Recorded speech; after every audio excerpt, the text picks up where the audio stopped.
Mr. Secretary General, welcome to Jerusalem. It's a pleasure to see you. We've had the opportunity to speak on the phone, but we have much to talk about directly, so I welcome you and your entire delegation. You have said that the calling for the destruction of Israel is a modern form of anti-Semitism. You have clearly demonstrated a desire since you've taken office to turn a new page in the relations between Israel and the UN. This is something I want to, and I look forward to working you towards that joint mission.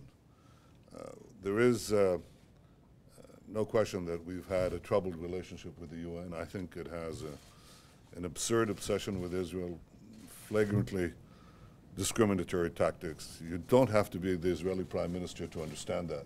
And I think people of good faith and common sense understand that. I hope you have an opportunity on this visit to see Israel. It's a robust democracy. It's a very advanced country. It's a country that engages in the pursuit of knowledge and the betterment of our own people, the betterment of humanity. In fact, last year at the UN, I had the opportunity to visit an exhibition that showed Israel's contributions to advancement of African countries with amazing technology. There were many African leaders there. This afternoon we'll go to another exhibition in which I hope you'll see, we'll be there together, you'll see how Israel, the innovation nation, is helping many nations in addition to Africa.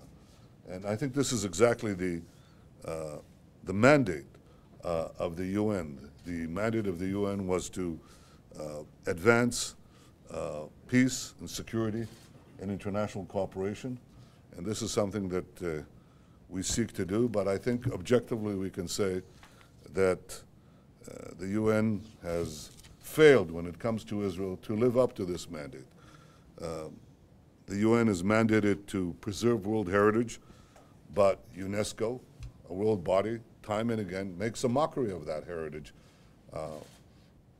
most absurdly, when it denies the connection, 3,000 years old, of the Jewish people to our eternal capital, Jerusalem.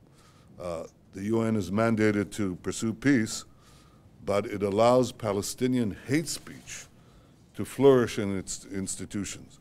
The UN is mandated to stand up for human rights, but it allows in its various forums the worst human rights violators to take up the cudgel and to accuse Israel of violating human rights. These are well known to you, and I think are well known to many people around the world. But I think the most important and I think the most pressing problem that we face regards Hezbollah in Syria. The UN was mandated to prevent Hezbollah weapons shipments, but effectively it has not reported, in my knowledge, even one of the tens of thousands of weapon smugglings into Lebanon for Hezbollah, contrary to Resolution 1701. There is a larger problem. And that problem, Mr. Secretary, is that Iran is busy turning Syria into a base of military entrenchment, and it wants to use Syria and Lebanon as war fronts against its declared goal to eradicate Israel. It is also building sites to produce precision-guided missiles towards that end in both Syria and in Lebanon. This is something Israel cannot accept. This is something the UN should not accept. And I intend to speak to you at great length about this and other tasks that I believe are important for the maintenance of peace and security in the world. I think the time has come to restore moral clarity at the UN. I know that this is a tremendous task. I know that the Secretary General does not have power over the members. I know also that the members don't always reflect their good relations with Israel that are expanding rapidly in the way that they vote in international bodies. Yet I believe that your leadership can make a difference. I believe that merely focusing on these changes that are so obvious are so sensible and are so necessary for the advancement of stability and security and peace and ultimately prosperity, I believe that you can make an important difference.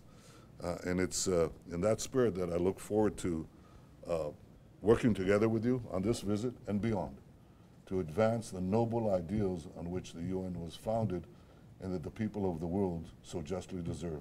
So welcome to Jerusalem, Mr. Secretary. Thank you. Thank you very much, Mr. Prime Minister, for your warm welcome. And I want to say that I started my visit this morning in the Yad Vashem. And it was clearly not only an occasion to fully appreciate what was the most horrendous crime against humanity that has been produced in the history of mankind, but also to see how much it was linked to forms of persecution and discrimination of the Jewish people for millennia, what we now call anti-Semitism. And indeed, it is for me clear that to express that the right of existence of the State of Israel doesn't exist, or the wish to destroy the State of Israel is an unacceptable form of modern anti-Semitism.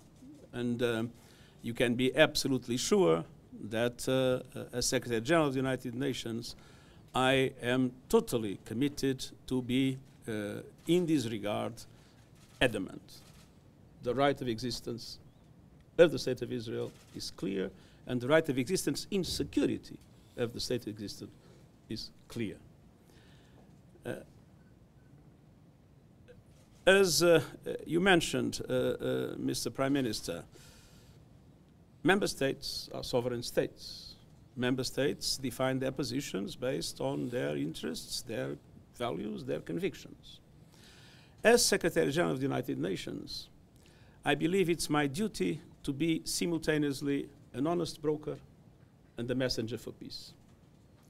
And to be an honest broker means to be impartial.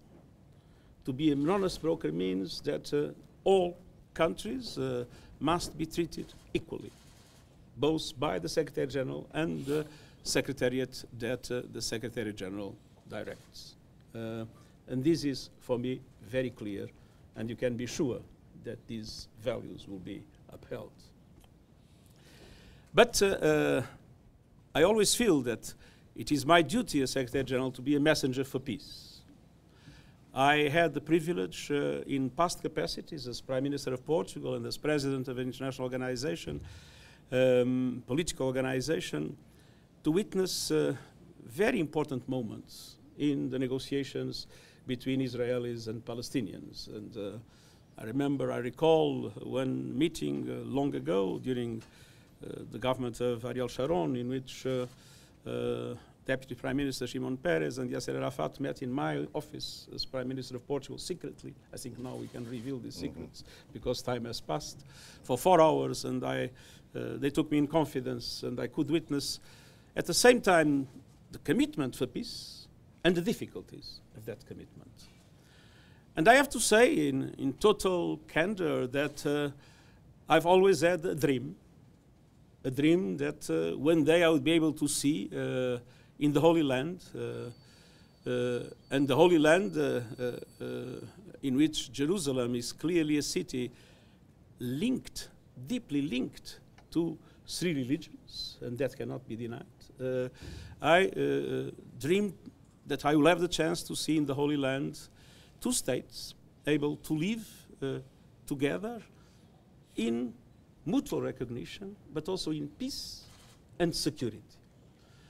And it is my feeling that for that to be possible, and that is probably a combination that was never put fully in place, it would be necessary, and the Secretary General of the United Nations, I'll always be at the disposal of the parties, but with humility, to recognize that I have not the influence or the leverage to be determinant on that. But I think it is necessary to have, on one hand, a political process aiming at that objective, with all the complexities and difficulties and the different positions in the beginning, but that to accompany that political process, credible political process, with a meaningful improvement of the economic and social conditions of life of the Palestinian people.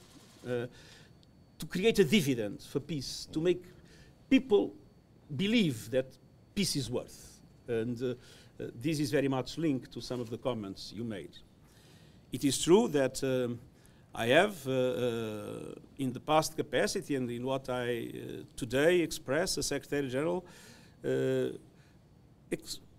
expressed clearly my feeling that there are a number of obstacles, a variety of different kinds of obstacles, not just one kind of obstacles. I've been expressing my opposition, for instance, to the settlement activity, but clearly condemnation of terrorism, violence and incitement, and the understanding of the difficulties created by the separation between West Bank and Gaza. So there is here a number of complexities that require a strong wish for peace, but understanding that it will be a complex political process.